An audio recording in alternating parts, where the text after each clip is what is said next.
Bezat Hashem, we're back at the yeshiva. Azakim Baruchim, thank you for the davening now after Arvit. The third aliyah we'll be discussing now in Parshah Miketz. We said that Yosef found favor in Paro's eyes, and Paro asks, who is going to be a person like you who Hashem obviously entrusted? And we ended off yesterday saying, Chavre, please. Yeah, right. Okay, whatever you say. Now, guys, shh. Now, we said yesterday, the reason why Paro knew that who is Hashem is because Yosef constantly mentioned Hashem in all his deeds. He said Hashem is in charge. So Paro said, if such a person who is trusting in Hashem, a God-fearing person, as I told you many times, the Gaon Mivilna, when he traveled from city to city, he would never take a wagon driver who didn't keep any religion.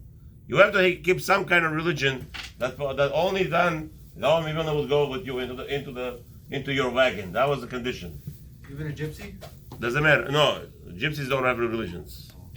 Gypsies are the most dangerous to travel with. That's what Palestinian people today are. They're gypsies. They're not real. They have no Muslim heritage. These people are farmush. They're confused. They don't even know where they belong. Basically, what happened was all the rejects from all the other Arab countries. That's what the Palestine, whatever they call today Palestine. And you're asking me, how do I know that? Very simple. In 1967, all over Israel, the whole area was only 350,000 Palestinians. Yeah. All of a sudden, today they have just in Gaza 2 million. Where do you get it from? 2 million only in Gaza. Only in Gaza, I'm talking about. So where did all this come? They didn't give birth so much. I promise you. Yeah. Something happened over there. Worst genocide ever. Yeah. Let us know when the genocide starts. How you got in 1960? By the way, in Israel, from 1967, right till today, the Jews number grow because they're being expelled from other countries. Right. So that's all. Listen, Jews was also 600,000 by the beginning in the country. Right. 600,000. Yeah. Okay. Now. Just let me know when the genocide starts. No, Jews over there are 6.5 million. That's all. 7 million. That's so many. But it doesn't matter. The point is over here very simple.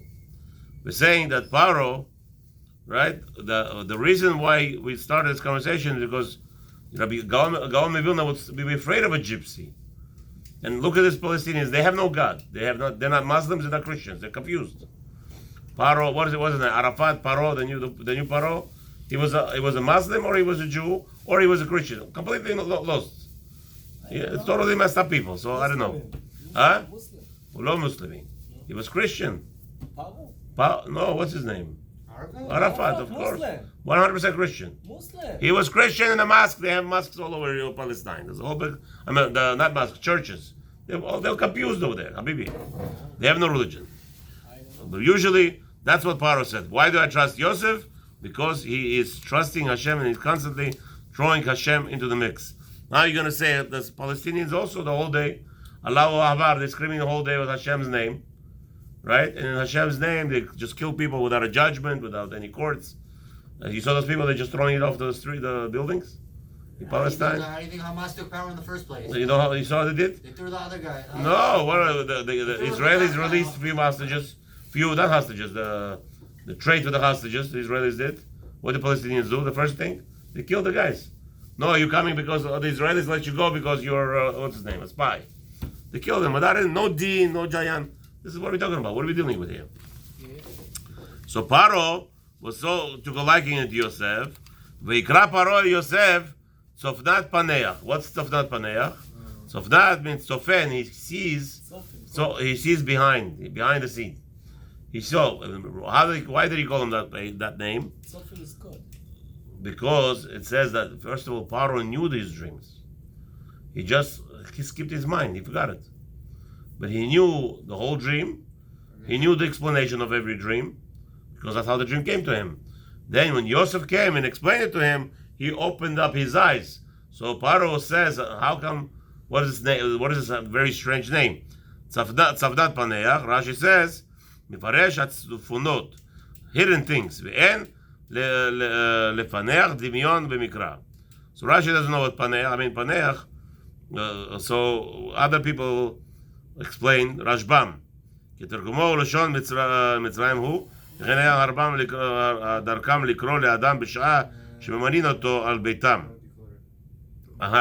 So Rashbam says, here, guys, Rashbam says, Tzavnat Paneach is just a title. It's not a real name. He gave him a title. Paro was a title. Tzavnat Paneach was a title. What's his name? Sarah Tavachim was a title. Sarah Aufim. So Tzavnat Paneach was Rashbam says it's a title. But Baraturim says no. It's Natorikon Tzadik Pitpet Nefesh Ta'ava. Potifar, Ina Nafsho Chinam, דבר אחר. צופה פודה, נביא תומך, פותר עניו ונבון חוזה.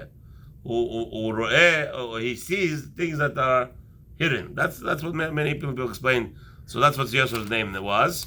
Then Yosef is appointed in the Parashah, in the Aliyah. He goes around and he collects for the first 7 years all the blessing, all the glorious the production of the produce, and he stores it away.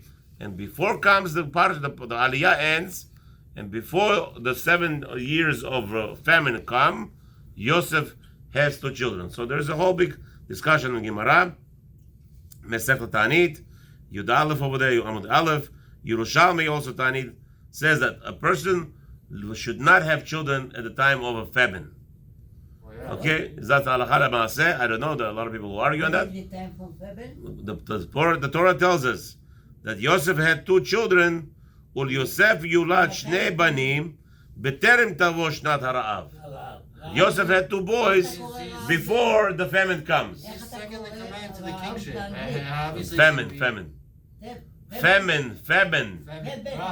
Famine. Yeah. So what happened was Yosef had children before the famine. So a lot of Mefarshim want to jump in and say, no, you're not allowed to have children during famine. And many people have a misunderstanding is they think it means anytime there is, like somebody wanted to suggest, during World War they should not have children also. Chas v'shalom. The only question is when there is no food in the world. To bring children or not. According to some say no, some say yes. It's a big machloket. We're not going to get into it. But it says over here that he called his name. And that's where the Parsha ends. The first one he called Menashe. And the second one he called Ephraim. So the Ephraim is the easy one because Al-Ken Ephraim, Hashem made him successful in the land that doesn't belong to him, as Yosef was. What about Menashe? What does Menashe mean? So there is a different discussions here in the Mefarshim. The Nashani, that he made the glorious reward of Yosef, made him forget all the suffering that he had. Meaning the suffering that he had for the past 12 years. He was sold, and all the things that occurred, Yosef here, all the tzara yalo, 13 years. The suffering that he had in 13 years that led up to his glorious. So Nashani means that it made the reward and the glorious, the prospect of Yosef's reward now made him like the previous years were nothing. That's what Nashani means. Menashe was born 13. Well, yeah.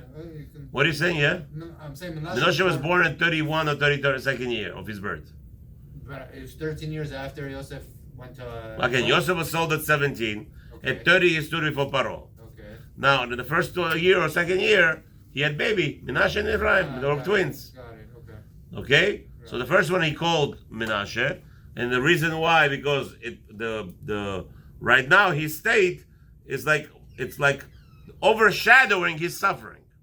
Who was Yosef's wife? Osnat, she was the daughter of Dinah from Hamor. Shem, sorry. No, what happened was, the point over here of this aliyah, the end of this aliyah, is that we know that when Mashiach is going to come, the happiness, the elation will be so high, we will forget all the suffering we have today. For the past 1955 years that we suffered, Mashiach will come, we will forget all the suffering. It will be so great, glorious. Same thing Yosef, when he was elated in the 30th year of his life, he was elated to the place of gadlus, of becoming the leader of the Egyptian world, actually the whole world, It made him Nashani. That's what the word Menashe. Yeah. That's the name of Menashe, to cover up that issue of suffering. Have a wonderful evening.